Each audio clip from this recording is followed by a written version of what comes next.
নমস্কার বন্ধুরা, আমি শর্মিলা।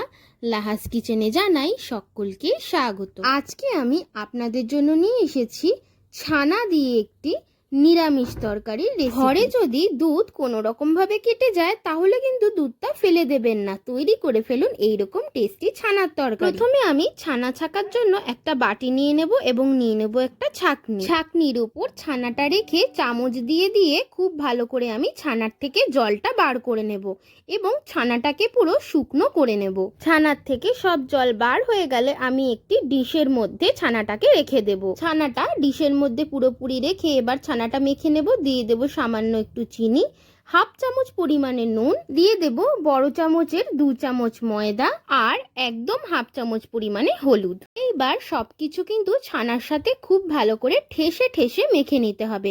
হাতের তালুর সাহায্যে কিন্তু ভালোভাবে ঠেসে ঠেসে মাখতে হবে। যত ঠেসে ঠেসে মাখতে পারবেন এর টেস্ট কিন্তু ততই বেড়ে যাবে। এইবার ছানা আমার প্রপারভাবে মাখা হয়ে গেলে এর থেকে ছোট ছোট লেচি কেটে নেব। লেচি কাটা হয়ে গেলে আমি হাত দিয়ে একদম গোল গোল করে এরকম একটা শেপ দিয়ে নেব। দেখুন পুরো প্রপারভাবে কিন্তু এরকম শেপ আমি দিয়ে নিয়েছি।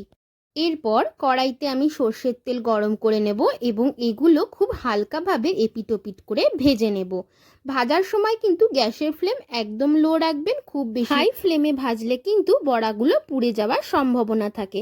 দেখুন আমার এপিটোপিট ভাজা একদম কমপ্লিট এবং বড়াগুলো রেডি। এবার আমি ছানার তরকারিটা বানিয়ে নেব। তরকারি বানানোর জন্য সর্ষের তেল গরম করে প্রথমে 3টে এলাচ, তেজপাতা এবং জিরে ফোড়ন দিয়ে ভালো করে নাড়াচাড়া করে কেটে রাখা আলু এর মধ্যে আমি দিয়ে দেব। আলু খুব ভালো করে নাড়াচাড়া করে নেব এবং দিয়ে দেব আদা, টমেটো এবং কাঁচা লঙ্কা বাটার পেস্ট আমি দিয়ে খুব ভালো করে আলুর সাথে কষিয়ে নেব এবং সেই সময় দিয়ে দেব হাফ চামচ পরিমাণে চিনি, দিয়ে দেব 1 চামচ জিরের গুঁড়ো, 1 চামচ হলুদ গুঁড়ো, 1 চামচ কাশ্মীরি লাল লঙ্কার গুঁড়ো আর বড় চামচের 1 চামচ ধনের গুঁড়ো, আর দেব হাফ চামচ গরম মশলা গুঁড়ো। সব গুঁড়ো মশলা খুব ভালো করে নাড়াচাড়া করে কষিয়ে সবার শেষে দিয়ে দেব হাফ চামচ পরিমাণে নুন দেওয়ার পর আমি পরিমাণ মতো জল দিয়ে দেব এবং আলু সেদ্ধ হওয়ার জন্য ঢাকনা দিয়ে দেব। ঢাকনা খুলে আগে থেকে ভেজে রাখা ছানার বড়াগুলো আমি ঝোলের মধ্যে দিয়ে দেব এবং ঢাকনা চাপা দিয়ে আরও 1 মিনিট ফুটিয়ে নেব। 1 মিনিট ফুটে গেলেই কিন্তু রেডি আমাদের আজকের স্পেশাল রেসিপি ছানার তরকারি।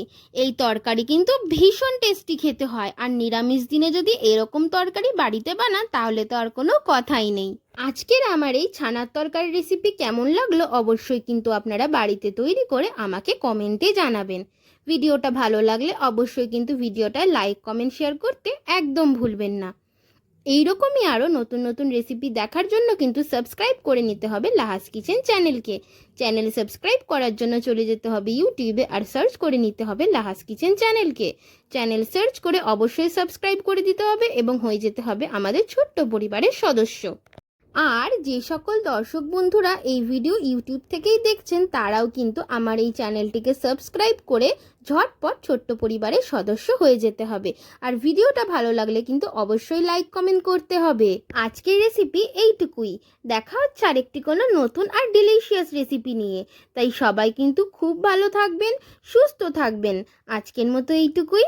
আজকে আমি আসি, টাটা।